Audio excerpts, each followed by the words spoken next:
Chilli powder అన్ని రకాల వంటలకు పచ్చళ్లకు సరైన chilli powder. No colour no chemicals. Medak జిల్లా రామాయణపేటకు చెందినటువంటి ఒక యువకుడు ముంబైకి తన ఫ్యామిలీతో పాటు ట్రిప్కి వెళ్ళిండు. అండ్ ఎస్పెషల్లీ తెలంగాణ జిల్లాకి సంబంధించిన చాలా ఫ్యామిలీస్ అక్కడ అంటే ముంబైలో స్థిరపడిన వాళ్ళు కూడా చాలా మందే ఉంటారు. సో అందులో భాగంగానే ఇప్పుడు ఈ రామాయణపేట ఎస్సీ కాలనీకి చెందినటువంటి టంకరి రాములు, ఆయనకు కేవలం 34 సంవత్సరాలు మాత్రమే. అయితే వాళ్ళ ఫ్యామిలీ మెంబర్స్తో సరదాగా గడపడానికి ముంబైకి వెళ్ళిండు. అయితే ముంబై బీచ్లో మనకు తెలుసు బీచెస్ ఎక్కడ ఉంటాయో అక్కడ అన్నీ కూడా బోట్లు అండ్ అక్కడ షికారు చేసే అవకాశం ఇట్లాంటి అన్నీ ఉంటాయి. సో ముంబై బీచ్లో కూడా అట్లాంటి సౌకర్యమే ఉండడంతో ఇప్పుడు ఈ యువకుడు కావచ్చు, ఆ తర్వాత మిగతా ఫ్యామిలీ మెంబర్స్ మనం స్పష్టంగా వీడియోలు చూస్తున్నాం. హ్యాపీ మూడ్లో అందరూ కూడా వాళ్ళిద్దరూ ఆడపిల్లలు కనిపిస్తున్నారు. అట్లాగే ఇతనితో కలిపి 3 మగపిల్లలు కనిపిస్తూ ఉన్నారు. వాళ్ళందరూ కూడా సరదాగా గడపడానికి ముంబైలో బోట్ షికారుకి వెళ్ళినటువంటి పరిస్థితి కనిపిస్తోంది. మరి ఏం జరిగిందో ఏంటో తెలియదు కానీ బోట్ షికార్ అంతా అయిపోయింది, హ్యాపీగా ఎంజాయ్ చేశారు. అండ్ బోట్లో ఉన్నప్పుడే ఆయన సెల్ఫీ వీడియో తీస్తూ ఎంత హ్యాపీగా ఎంజాయ్ చేస్తున్నారు, బోట్లో ఆ విజువల్స్ అన్నీ ఎలా ఉన్నాయి, అట్లాగే వాళ్ళ ఫ్యామిలీ మెంబర్స్ ఎంత సంతోషంగా ఉన్నారు అని ఒక వీడియో కూడా తీసుకున్నారు. సో ఆ వీడియో తీసుకోవడం, ఆ తర్వాత ఆ బోట్ ట్రిప్ అయిపోవడం, దెన్ పూర్తిగా ఒడ్డుకు వచ్చిన తర్వాత అక్కడ బయటకి దిగేటటువంటి క్రమంలోనే ఒక పెద్ద అల వచ్చి ఈ యువకుడిని తాకడం, ఆ తర్వాత అల పూర్తిగా అతన్ని లోపలికి లాక్కొని వెళ్ళిపోవడం అయితే జరిగింది. దీంతో అక్కడ ఉన్నటువంటి కుటుంబ సభ్యులే కాబట్టి వాళ్ళందరూ కూడా ఒక రకంగా షాక్కి గురైనరు.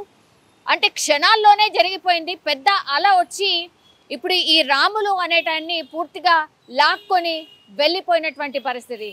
సో అనుకోనటువంటి ఇన్సిడెంట్, ఆయనను కాపాడే ప్రయత్నం చేద్దామన్నా కూడా అలల ధాటి చాలా ఎక్కువగా ఉంటుంది. అండ్ ఇమాజిన్ కూడా చేసుకోనంతగా అప్పుడప్పుడు అలలు వస్తూ ఉంటాయి. ఒకవేళ ముంబై బీచ్కి సంబంధించి పూర్తి స్థాయిలో అవగాహన ఉన్న వాళ్ళైతే డెఫినెట్లీ అలలు కొంత డేంజరస్గా ఉంటాయి, జాగ్రత్తగా వెళ్ళాలి, జాగ్రత్తగా బయటపడాలి అనేది కొంతవరకు అవగాహన ఉంటుంది. కానీ అంటే ఎంజాయ్ చేసే మూడ్లో అట్లాగే ముంబై బీచ్ అలలు ఎట్లా ఉంటాయి తెలియకపోవడం ఒకటి. ఆ తర్వాత ఈ మధ్యకాలంలో మీరు చూడండి ముంబైలో చాలా పెద్ద ఎత్తున వర్షాలు కూడా పడుతున్నాయి. అందుకని అలల ధాటి కూడా చాలా ఎక్కువగా ఉంటుంది. బీచెస్లో ఏమవుతుందంటే ఆ వాల్ ఏదైతే ఉంటుందో ఆ బీచ్కి సంబంధించిన వాల్ బయటకు కూడా వాటర్ వస్తూ ఉంటాయి అప్పుడప్పుడు. సో మరి ఇక్కడ పర్టికులర్గా ఈ ఇన్సిడెంట్లో ఏం జరిగిందో ఏంటో తెలియదు కానీ పూర్తిగా అలల ధాటికైతే ఈ యువకుడు పూర్తిగా కొట్టుకుపోయినటువంటి పరిస్థితి. వాళ్ళ ఫ్యామిలీ మెంబర్స్ అట్లాగే ఆ బోట్లో ప్రయాణించిన వాళ్ళు అండ్ ఆ బోట్కి సంబంధించిన ఈ డ్రైవర్ ఎవరైతే ఉంటారో అతను ఎంత వెతికినా సరే అతని జాడ దొరక్కపోవడం, ఆ తర్వాత పోలీసులకు ఇన్ఫర్మేషన్ ఇవ్వడం, వాళ్ళు వచ్చి గాలింపు చర్యలు చేపడుతున్న సమాచారం అయితే అందుతోంది. అయితే గజ ఈతగాళ్ళని రంగంలోకి దింపి ఇప్పుడు ఆ యువకుడి కోసం అయితే గాలిస్తున్నారు. కానీ వాళ్ళు వచ్చేసరికి ఇప్పుడు అలల ధాటిని మనం ఇమాజిన్ కూడా చేసుకోలేం. ఇప్పుడు ఇట్లాంటి ఇన్సిడెంట్లో ఏం జరుగుతుందంటే కొన్ని గంటల పాటు మనం వెతికినా సరే ఎక్కడైనా దొరకకపోతే ఎక్కడో అంటే ఈ కోస్టల్ ఏరియా అనుకోవచ్చు, ఈ బీచ్కి సంబంధించిన ఒడ్డు ఉంటుంది కదా, ఎక్కడో ఒక చోట మళ్ళీ ఆ యువకుడిని బయటకి పుష్ చేస్తే, అలలు బయటకు పుష్ చేస్తే కానీ దొరికే పరిస్థితి ఉండదు. అయితే ఈ పర్టికులర్గా వీళ్ళ ఫ్యామిలీ మెంబర్స్ చెప్తున్న వర్షన్ ఏంటంటే ఈత వస్తుంది అనే మాట కూడా చెప్తున్నారు. కానీ ఈత వచ్చినా సరే అలల ధాటి చాలా ఎక్కువగా ఉండింది, మాకే భయం వేసింది, మేము కొంత జాగ్రత్త పడ్డాం. కానీ ఇప్పుడు మా తోటి వచ్చినటువంటి ఈ రాములు అనే వ్యక్తి మాత్రం మా కళ్ళ ముందే కొట్టుకుపోయాడు అనేటువంటిది వాళ్ళు విలిపిస్తూ చెప్తున్నటువంటి సమాచారం అయితే ఉంది. కానీ అత్యంత విషాదకరం.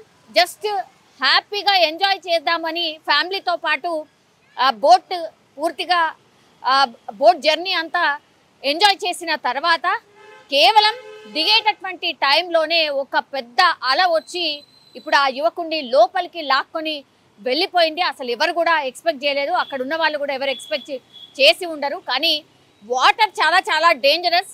ఎంత ఆహ్లాదాన్ని ఇస్తుందో అంతే డేంజరస్ కూడా. సో ఇట్లాంటి వరుసగా ఇట్లాంటి ప్రమాదాలు అయితే ఈ మధ్య కాలంలో చాలానే వింటున్నాం. అట్లాగే ఈత సరదా కూడా చాలా మంది ప్రాణాలు తీస్తుంది. సో వాటర్ ఏదైనా సరే వాటర్తో కొంత జాగ్రత్తగా ఉండాలి.